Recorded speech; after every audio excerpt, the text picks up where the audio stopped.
வணக்கம். மாநிலச் செய்திகள் வாசிப்பவர் ஜமீர் அக்தர்.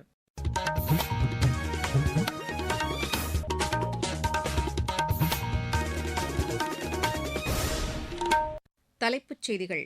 விவசாயிகளின் வாழ்வாதார மேம்பாட்டிற்காக கடந்த 12 ஆண்டுகளில் பல்வேறு திட்டங்கள் செயல்படுத்தப்பட்டு வருவதாக பிரதமர் திரு நரேந்திர மோடி தெரிவித்துள்ளார். நாட்டின் அறிவியல் தொழில்நுட்ப வளர்ச்சிக்கு உயர் முன்னுரிமை அளிக்கப்பட்டு வருவதாக மத்திய இணையமைச்சர் டாக்டர் ஜிதேந்திர சிங் கூறியுள்ளார். மாநிலத்தின் மின்துறை செயல்பாடுகள் குறித்த வெள்ளை அறிக்கை விரைவில் வெளியிடப்படும் என்று மாநில அமைச்சர் திரு நிர்மல்குமார் தெரிவித்துள்ளார். தமிழகத்தின் ஒரு சில பகுதிகளில் அடுத்த 5 நாட்களுக்கு பலத்த காற்றுடன் கூடிய மிதமான மழைக்கு வாய்ப்புள்ளதாக சென்னை வானிலை ஆய்வு மையம் கூறியுள்ளது. உலகக்கோப்பை மகளிர் டுவெண்டி கிரிக்கெட் போட்டியில் இந்தியா 64 ரன் வித்தியாசத்தில் பாகிஸ்தானை வென்றது. இனி விரிவான செய்திகள்.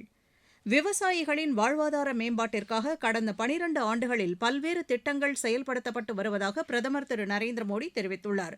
சமூக வலைதளத்தில் மத்திய வேளாண் அமைச்சர் திரு சிவராஜ் சிங் சௌஹான் எழுதியுள்ள கட்டுரையை பகிர்ந்து கொண்டுள்ள அவர், விவசாயிகளுக்கான மத்திய அரசு செயல்படுத்தி வரும் திட்டங்கள் அவர்களது வாழ்க்கையில் குறிப்பிடத்தக்க மாற்றங்களை ஏற்படுத்தியுள்ளதாக குறிப்பிட்டுள்ளார். வேளாண் துறையின் முன்னேற்றத்திற்காக மத்திய அரசு மேற்கொண்டு வரும் முயற்சிகள் குறித்து மத்திய அமைச்சரின் கட்டுரையில் விரிவாக விளக்கப்பட்டுள்ளதை பிரதமர் சுட்டிக்காட்டியுள்ளார். நாட்டின் அறிவியல் தொழில்நுட்பத் துறையின் வளர்ச்சிக்கு மத்திய அரசு உயர் முன்னுரிமை அளித்து வருவதாக அத்துறைக்கான மத்திய இணையமைச்சர் டாக்டர் ஜிதேந்திர சிங் தெரிவித்துள்ளார். புதுதில்லியில் நேற்று செய்தியாளர்களிடம் பேசிய அவர், தூய்மை இந்தியா, டிஜிட்டல் இந்தியா, டிஜிட்டல் சுகாதாரம், ஆழ்கடல் இயக்கம், ககன்யான் போன்ற திட்டங்கள் நாட்டின் பொருளாதார வளர்ச்சிக்கு உறுதுணையாக இருந்து வருவதை சுட்டிக்காட்டினார். உலக அரங்கில் விண்வெளி, அணு மின்சக்தி போன்ற நவீன தொழில்நுட்பங்களில் இந்தியா முன்னணி நாடாக உருவெடுத்து வருவதாக அவர் கூறினார். அரசின் முன்முயற்சிகள் மூலம் உள்நாட்டு தொழில்நுட்ப திறன் மேம்பட்டுள்ளதாகவும் தொழில்நுட்பத் துறையில் இந்தியா மீது உலக நாடுகள் நம்பிக்கை கொண்டுள்ளதாகவும் திரு ஜிதேந்திர சிங் தெரிவித்துள்ளார். மாநிலத்தின் மின் செயல்பாடுகள் குறித்த வெள்ளை அறிக்கை விரைவில் வெளியிடப்படும் என்று மாநில அமைச்சர் திரு நிர்மல்குமார் தெரிவித்துள்ளார். மதுரை தமுக்கம் மைதானத்தில் அரசு பொருட்காட்சியை தொடங்கி வைத்து பயனாளிகளுக்கு 72 லட்சம் ரூபாய் மதிப்பிலான நலத்திட்ட உதவிகளை வழங்கினார். பின்னர் செய்தியாளர்களிடம் பேசிய அவர், மின்துறையில் அரசிற்கு ஏற்பட்டுள்ள இழப்புகள் உள்ளிட்ட பல்வேறு தகவல்கள் இந்த வெள்ளை அறிக்கையில் இடம்பெறும் என்று கூறினார். புதுப்பிக்கத்தக்க எரிசக்தி உற்பத்தி தொடர்பான திட்டங்களில் முறைகேடுகள் காரணமாக காற்றாலை மற்றும் சூரிய மின்சக்தி உற்பத்தியில் தமிழகம் பின்தங்கியுள்ளதாக அவர் குறை கூறினார். இந்நிகழ்ச்சியில் பேசிய பள்ளிக்கல்வித்துறை அமைச்சர் திரு ராஜ்மோகன், அரசு பொருட்காட்சியில் மாநில அரசின் சார்பில் அமைக்கப்பட்டுள்ள அரங்குகளில் அரசின் திட்டங்கள் குறித்து மக்கள் அறிந்து கொண்டு பயனடைய வேண்டும் என்று கேட்டுக் கொண்டார். விழுப்புரம் மாவட்டம் மரக்காணத்தில் மீன்பிடி துறைமுகம் அமைப்பதற்கான நடவடிக்கைகள் மேற்கொள்ளப்படும் என்று மாநில சமூக நீதித்துறை அமைச்சர் திரு வன்னியரசு தெரிவித்துள்ளார். மரக்காணத்தில் நடைபெற்ற நிகழ்ச்சியில் அப்பகுதி மக்களிடம் இருந்து கோரிக்கை மனுக்களை பெற்றுக் கொண்ட பின் பேசிய அமைச்சர் இதனை தெரிவித்தார். இப்பகுதி மக்களின் அடிப்படை தேவைகள் மற்றும் வாழ்வாதார மேம்பாட்டிற்கான உள்கட்டமைப்பு வசதிகள் தொடர்பான கோரிக்கைகள் விரைவில் நிறைவேற்றப்படும் என்று திரு வன்னியரசு கூறினார். நீங்கள் கேட்டுக்கொண்டிருப்பது மாநில செய்தி அறிக்கை. ஊரக வளர்ச்சிக்கான புதிய அத்தியாயம். வளர்ச்சியடைந்த இந்தியாவிற்கான ஊரக வேலைவாய்ப்பு உறுதி மற்றும் வாழ்வாதார சட்டம் ஜூலை மாதம் 1ஆம் தேதி முதல் செயல்பாட்டுக்கு வருகிறது. இந்த சட்டம் வருடத்திற்கு 125 நாட்கள் வேலையை உறுதி செய்கிறது. இதில் வாரந்தோறும் ஊதியம் வழங்கப்படுவது கட்டாயமாக்கப்பட்டுள்ளது. பணி முடிந்த 15 நாட்களுக்குள் ஊதியம் வழங்குவதை உறுதி செய்வதற்கான அம்சங்களும் இதில் இடம்பெற்றுள்ளன. ஊதியம் காலதாமதமாக வழங்கப்பட்டால் அதற்கான இழப்பீட்டுத் தொகைக்கும் இதில் வகை செய்யப்பட்டுள்ளது. வளர்ச்சியடைந்த இந்தியாவிற்கான பயணத்தில் மோடி அரசு தொடரும் சீர்திருத்த நடவடிக்கைகள்.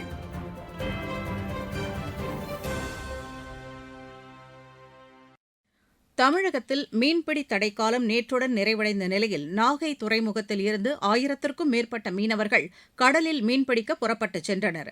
இந்திய கடற்பகுதியில் பாதுகாப்பாக மீன்பிடிக்க ஏதுவாக அரசு உரிய நடவடிக்கை எடுக்க வேண்டும் என்று நாகை மீனவர்கள் கோரிக்கை விடுத்துள்ளதாக எமது செய்தியாளர் தெரிவிக்கிறார். ஒவ்வொரு ஆண்டும் மீன்களின் இனப்பெருக்க காலத்தை முன்னிட்டு விதிக்கப்பட்ட 61 நாள் மீன்பிடி தடைக்காலம் நேற்று நள்ளிரவுடன் நிறைவடைந்ததை அடுத்து நாகப்பட்டினம் துறைமுகத்திலிருந்து 1000க்கும் மேற்பட்ட விசைப்படகுகளில் மீனவர்கள் இன்று காலை உற்சாகமாக கடலுக்கு புறப்பட்டு சென்றனர். நாகை துறைமுகம் முழுவதும் மீனவ குடும்பத்தினர் ஏராளமானோர் கூடி கடலுக்கு செல்லும் மீனவர்களை கையசைத்து வழி அனுப்பி வைத்தனர். கடலுக்கு செல்லும் மீனவர்கள் இலங்கை கடற்படையின் அச்சுறுத்தல் இல்லாமல் இந்திய கடல் எல்லையில் பாதுகாப்பாக மீன்பிடிக்க அரசு நடவடிக்கை எடுக்க வேண்டும் என கோரிக்கை விடுத்துள்ளனர். மீனவர்கள் 5 முதல் 10 நாட்கள் கடலில் தங்கி மீன்பிடித்துவிட்டு கரை திரும்புவார்கள் என எதிர்பார்க்கப்படுகிறது. நாகையிலிருந்து செல்வன் ஜெபராஜ். 61 நாட்கள் தடை காலத்திற்கு பிறகு தூத்துக்குடி மாவட்டத்தைச் சேர்ந்த மீனவர்கள் உற்சாகத்துடன் கடலில் மீன்பிடிக்க சென்றுள்ளதாக எமது செய்தியாளர் தெரிவிக்கிறார். இன்று அதிகாலை தூத்துக்குடி மீன்பிடி துறைமுகத்திலிருந்து விசைப்படகுகளில் நூற்றுக்கணக்கான மீனவர்கள் மீன்பிடிக்க புறப்பட்டு சென்றுள்ளனர். தூத்துக்குடி மாவட்டத்தில் தருவைக்குளம், பேம்பார் உள்ளிட்ட பல பகுதிகளிலிருந்தும் மீனவர்கள் இன்று மீன்பிடிக்க புறப்பட்டு சென்றனர். இன்று இரவு 10 மணிக்கு இந்த மீனவர்கள் கரை திரும்புவார்கள். 60 நாட்களுக்கு பிறகு மீன்பிடிக்க செல்வதால் அதிக அளவில் மீன்கள் கிடைக்கும் என்ற நம்பிக்கையில் மகிழ்ச்சியோடு இந்த மீனவர்கள் இறைவனை பிரார்த்தனை செய்து புறப்பட்டு சென்றுள்ளனர். தூத்துக்குடி மாவட்ட செய்தியாளர் ஏ. லக்ஷ்மணன். நாமக்கல் மாவட்டத்தில் நாள்தோறும் 7 கோடி முட்டைகள் உற்பத்தி செய்யப்பட்டு பல்வேறு மாவட்டங்களுக்கு அனுப்பி வைக்கப்படுவதுடன் வெளிநாடுகளுக்கும் ஏற்றுமதி செய்யப்பட்டு வருகிறது. இந்த நிலையில் பல்வேறு காரணங்களால் முட்டை விலை கடந்த 2 வாரங்களாக அதிகரித்து வருவதாக எமது செய்தியாளர் தெரிவிக்கிறார். நாமக்கல் மண்டலத்தில் உள்ள 1000க்கும் மேற்பட்ட கோழிப்பண்ணைகளில் 8 கோடி முட்டை கோழிகள் வளர்க்கப்பட்டு நாள்தோறும் சுமார் 7 கோடி முட்டைகள் உற்பத்தி செய்யப்படுகின்றன. கேரளா உள்ளிட்ட வெளிமாநிலங்களுக்கும் தமிழகத்தின் பல்வேறு மாவட்டங்களுக்கும் விற்பனைக்காக நாள்தோறும் லாரிகள் மூலம் நாமக்கல்லிலிருந்து முட்டைகள் அனுப்பி வைக்கப்படுகின்றன. நாளொன்றுக்கு சுமார் 1 கோடி முட்டைகள் வெளிநாடுகளுக்கு ஏற்றுமதி செய்யப்பட்டு வந்தன. தற்போது அது 25 லட்சமாக சரிந்துள்ளது. கடந்த 2 வாரங்களாகவே முட்டை நுகர்வு அதிகரித்து காணப்பட்டது. அது மட்டுமின்றி டீசல் விலை உயர்வால் லாரி வாடகை உயர்வு, சுங்க கட்டணம், உதிரி பாகங்கள் உயர்வு காரணமாக முட்டை விலை தொடர்ந்து ஏற்றமாக காணப்படுகிறது. முட்டை ஒன்றின் பண்ணை கொள்முதல் விலை 7 ரூபாய் அளவிற்கு வரலாற்று சாதனை எட்டும் என்றும் கோழிப்பண்ணையாளர்கள் தெரிவிக்கின்றனர். நாமக்கல்லிலிருந்து எஸ். கண்ணன். தமிழகத்தின் ஒரு சில பகுதிகளில் அடுத்த 5 நாட்களுக்கு பலத்த காற்றுடன் கூடிய மிதமான மழைக்கு வாய்ப்புள்ளதாக சென்னை வானிலை ஆய்வு மையம் தெரிவித்துள்ளது. நாமக்கல், சேலம், திருச்சி உள்ளிட்ட 9 மாவட்டங்களில் ஒரு சில இடங்களில் நாளை கனமழைக்கு வாய்ப்புள்ளதாக வானிலை மையம் கூறியுள்ளது. சென்னை மற்றும் புறநகர் பகுதிகளில் வானம் ஓரளவு மேகமூட்டத்துடன் காணப்படும் என்றும் நகரின் ஒரு சில பகுதிகளில் இன்று மிதமான மழை பெய்யக்கூடும் என்றும் அந்த மையம் தெரிவித்துள்ளது. தமிழக கடலோரப் பகுதிகள், மன்னார் வளைகுடா மற்றும் குமரிக்கடல் பகுதிகளில் பலத்த சூறைக்காற்று வீசக்கூடும் என்பதால் அடுத்த 4 நாட்களுக்கு இப்பகுதிகளில் மீனவர்கள் மீன்பிடிக்க செல்ல வேண்டாம் என்று அறிவுறுத்தப்பட்டுள்ளனர். இருவரிச் செய்திகள். ரஷ்யாவின் எண்ணெய் கிடங்குகளை குறிவைத்து தாக்குதல் நடத்தப்பட்டு வருவதாக யுக்ரைன் அதிபர் திரு விளாடிமிர் ஜெலன்ஸ்கி தெரிவித்துள்ளார். லெபனான் தலைநகர் பெய்ரூட்டில் உள்ள ஹிஸ்புல்லா அமைப்பின் ஆயுதக்குழு கட்டமைப்புகளை குறிவைத்து தாக்குதல் நடத்தி வருவதாக இஸ்ரேல் ராணுவம் தெரிவித்துள்ளது. ஆங்கில கால்வாயில் ரஷ்யாவின் கடற்பகுதிக்கு சொந்தமான தடை செய்யப்பட்ட ஸ்மிர்டோஸ் என்ற எண்ணெய் கப்பலை நேற்று பிரிட்டிஷ் ஆயுதப்படை தடுத்து நிறுத்தியது. எந்திரக் கோளாறு காரணமாக ஓமன் கடற்பகுதியில் சிக்கித் தவித்து வந்த கப்பலில் இருந்த 14 இந்திய மாலுமிகள் பத்திரமாக மீட்கப்பட்டுள்ளதாக இந்திய தூதரகம் தெரிவித்துள்ளது. இம்மாதம் 21ஆம் தேதி நடைபெறவுள்ள நீட் மறுநுழைவுத் தேர்விற்கான நுழைவுச் சீட்டை அதன் அதிகாரப்பூர்வ இணையதளத்திலிருந்து பதிவிறக்கம் செய்து கொள்ளலாம் என்று தேசிய தேர்வு முகமை தெரிவித்துள்ளது. எய்ம்ஸ் மருத்துவமனையுடன் தொலைத்தொடர்புத்துறை இணைந்து ஏற்பாடு செய்துள்ள இரத்த தான முகாம் புதுதில்லியில் நேற்று நடைபெற்றது. கிருஷ்ணகிரி மாவட்டம் ஒசூர் அருகே தென்பெண்ணை ஆற்றில் ஏற்பட்ட வெள்ளப்பெருக்கில் அடித்துச் செல்லப்பட்ட மூதாட்டி ஒருவரை அம்மாவட்ட தீயணைப்புத் துறையினர் பத்திரமாக மீட்டனர். நாகை மாவட்டம் திருக்குவளை அருகே எட்டுக்குடியில் அமைந்துள்ள ஸ்ரீ சுப்பிரமணிய சுவாமி திருக்கோவிலில் வைகாசி திருவிழா வெகு விமரிசையாக நடைபெற்று வருகிறது. மதுரை சர்வதேச விமான நிலையத்தில் விமான பயணிகளின் பயண அனுபவத்தை மேம்படுத்தும் வகையில் பல்வேறு சிறப்பு நிகழ்ச்சிகளுக்கு இன்று ஏற்பாடு செய்யப்பட்டுள்ளது. திருவாரூர் மாவட்டம் மன்னார்குடியில் மத்திய அரசின் ஃபிட் இண்டியா அமைப்பின் மூலம் நடத்தப்பட்ட சிலம்பம், கராத்தே உள்ளிட்ட போட்டிகளில் கலந்து கொண்ட பள்ளி மாணவர்களுக்கு நேற்று பாராட்டு விழா நடைபெற்றது. விளையாட்டுச் செய்தி. உலகக்கோப்பை மகளிர் 2020 கிரிக்கெட் போட்டியில் இந்தியா 64 ரன் வித்தியாசத்தில் பாகிஸ்தானை வென்றது. பர்மிங்ஹாமில் நேற்று நடைபெற்ற போட்டியில் முதலில் ஆடிய இந்தியா நிர்ணயிக்கப்பட்ட 20 ஓவரில் 6 விக்கெட் இழப்புக்கு 170 ரன் எடுத்தது.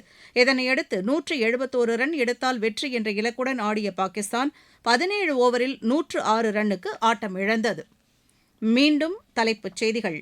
விவசாயிகளின் வாழ்வாதார மேம்பாட்டிற்காக கடந்த 12 ஆண்டுகளில் பல்வேறு திட்டங்கள் செயல்படுத்தப்பட்டு வருவதாக பிரதமர் திரு நரேந்திர மோடி தெரிவித்துள்ளார்.